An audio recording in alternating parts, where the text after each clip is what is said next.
Hai, apa khabar semua? Selamat datang ke channel Abang Smart TV. Dan kali ini saya akan kongsikan tentang cicak. Dan nampaknya sekarang ni cuaca panas dan hujan lebat sedang turun di kawasan ini. Saya mengharapkan anda masih lagi boleh mendengar suara saya dengan jelas. Ada cicak tak dekat rumah ataupun ofis anda?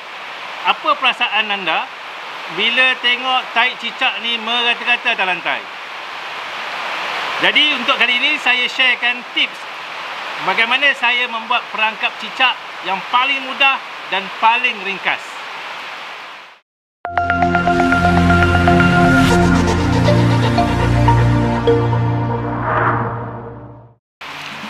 Sebelum saya kongsikan bagaimana saya membuat perangkap cicak rumah yang paling mudah dan paling ringkas, saya nak ucapkan terima kasih banyak-banyak kepada anda semua yang masih setia untuk menonton di channel Abang Smart TV. Dan kepada yang masih belum subscribe di akaun saya amat malu-malukan anda untuk subscribe, berikan like dan berikan komen anda kepada video-video mana-mana video anda yang telah anda tonton. Dan untuk kali ini berkenaan dengan cicak, saya suka untuk kongsikan tentang beberapa hadis sahih berkenaan dengan bagaimana kita disyariatkan untuk membunuh cicak. Baik, mengikut hadis riwayat Bukhari, sesungguhnya Rasulullah SAW memerintahkan supaya kita membunuh cicak. Dan baginda Rasulullah SAW bersabda, sesungguhnya cicak itu meniup api, iaitu menyemarakkan api yang membakar Ibrahim alaihissalam.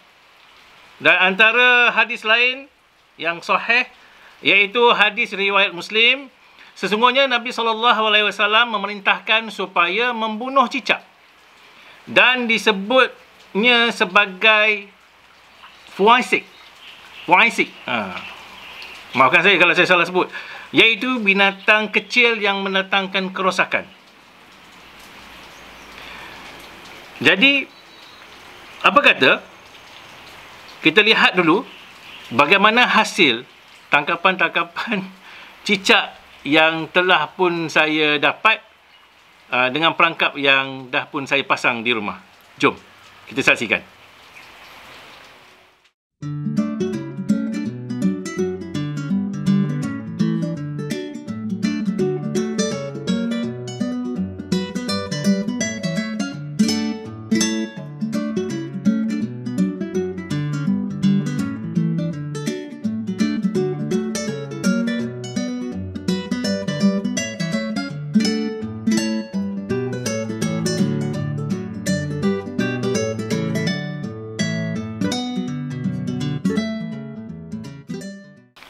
Baik, sekarang saya akan tunjukkan bagaimana teknik saya membuat perangkap cicak di rumah. Sama-sama kita saksikan.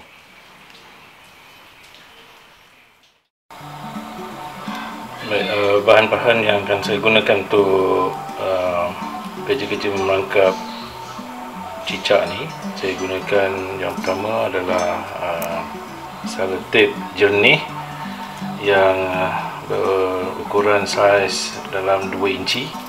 Ini dalam pasaran lebih kurang RM5 lah, setebal ini lah.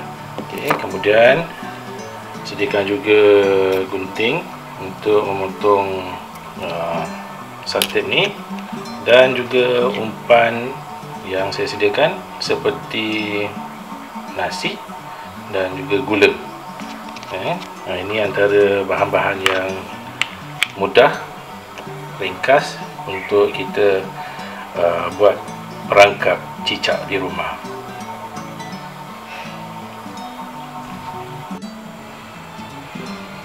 Kita kenal pasti dulu kawasan yang mana kerap kita lihat laluan cicak. Dan saya ambil selotip ni yang dah pun siap dipotong.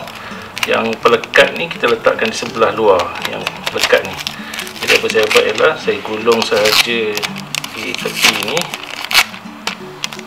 ni, saya lipat sikit, dan kemudiannya saya terus tampalkan sahaja di dinding tempat yang biasa kita lihat laluan cicak tu. sama juga di ujung ni letak dekat saja. Begini. Okey.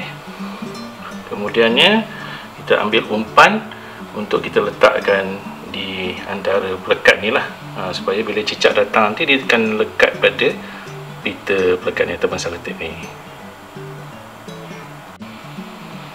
Okey, saya letakkan sedikit umpan, lekatkan saja umpan ni di sini, lekat saja. Kemudian saya ambil sedikit gula, letak aja. Macam ni. Okey. Alright, dah siap. Mudah kan?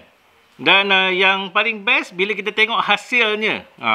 Hasil keesokan harinya, biasanya saya buat siang, malam tu, tengah malam tu dah boleh nampak dah hasil dia.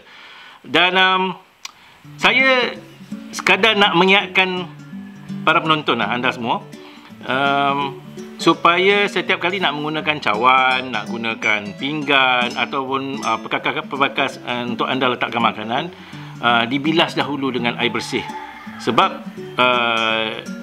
yalah, bimbangnya apabila kita letak dekat rak pinggan tu kan, cicak dari atas, mana tahu dia mungkin berak ke, dia kencing ke, terkena. Jadi kita pun ambillah pinggan tu tanpa kita bilas, kita letak makanan. Bayangkan macam mana wabak penyakit tu boleh berada dalam badan kita. Ini yang kita tak nak. Pernah tak nampak tai cicak atas tudung saji? Jadi yalah, kalau kita guna logik akal lah kan, dia mesti kencing juga kan, mesti ada setitis dua titis kencing berserta dengan tai dia. Bayangkan tudung saji itu dah lah berlubang.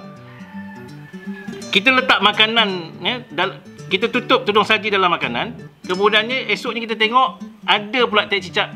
Agak-agaknya ada tak cecair yang sebenarnya masuk ke dalam makanan kita melalui lubang tudung saji. Sebab itu saya fikir zaman dulu kan pakai tudung saji yang macam rotan tu kan, tudung saji yang itu tertutup semua berplastik.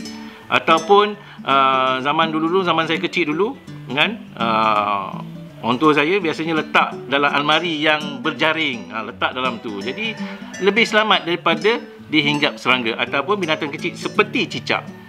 Jadi saya fikir sekadar itu dulu perkongsian saya berkenaan dengan perangkap cicak ini. Dan kepada anda yang memikirkan video ini sangat bermanfaat untuk anda sendiri buat di rumah, sila sharekan juga video ini kepada rakan-rakan anda.